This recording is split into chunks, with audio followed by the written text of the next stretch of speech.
All right, here's a lower body session I just hit. As the title is going to entail, I'm currently cutting.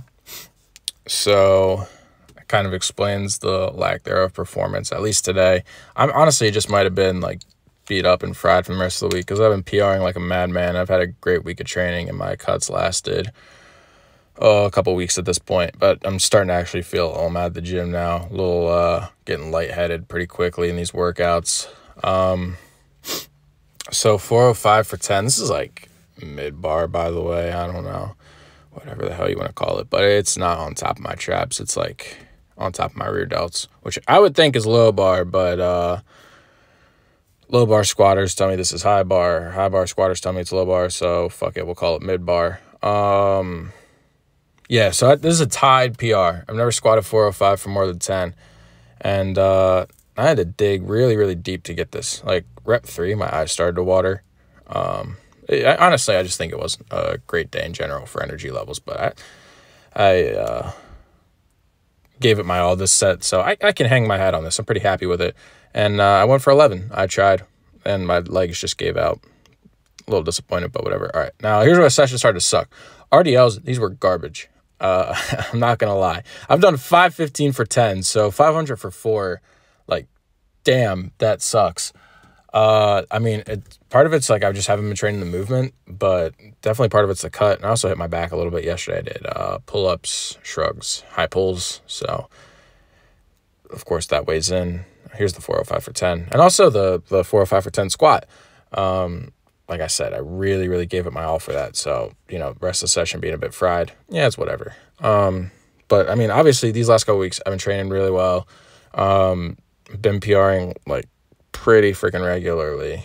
I've overall been happy with my progress while eating in a caloric deficit. And I didn't even really mean to go on this cut. I was just trying to clean up my diet. And it ended up, once I put 2 and 2 together, abs were getting a little bit more visible. And that's a great transition. So here's some ab work I threw in at the end of the session. These aren't the strictest. Feet to bar, ankles to bar, I guess.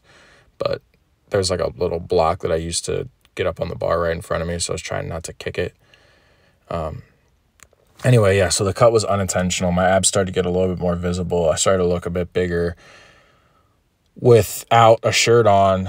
And then I stepped on the scale the other night, and my nighttime weight was down like 4 or 5 pounds from what it has been. So I also kind of knew when I was like going to bed a little bit hungry that I was probably losing weight, but it is what it is. Once I get down to a weight that I like, and that's probably going to be when my abs are pretty visible, then I'll throw the calories back in. But I mean, I'm still freaking progressing on the cut, so I'm happy with that.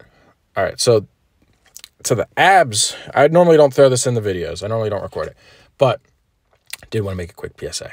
So these are just like ankles to bar, toes to bar, whatever the hell you want to call it. And then I just threw some of these knee raises in. I did another set of knee raises off camera. This one is legs to bar, toes to bar. And about halfway through, I started like putting my feet on the ground to come to dead stop so I wouldn't use any momentum. But here's why I threw it in, right?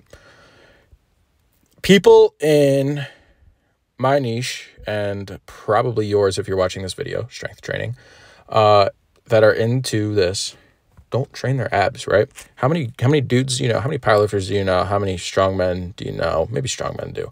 But just how many people into strength training do you know? It's mostly powerlifting that train their abs. Like, almost none of them. They think that just, like, squatting works your abs. Deadlifts work your abs, especially if I do it beltless. That cannot be further from the truth. Once I started training my abs more frequently, when I dropped the belt, it clicked in my head, like, this is helpful. And most guys in a strength training don't do it. So there's just a little PSA. Train your abs. Like, you're missing out on gains if you're not.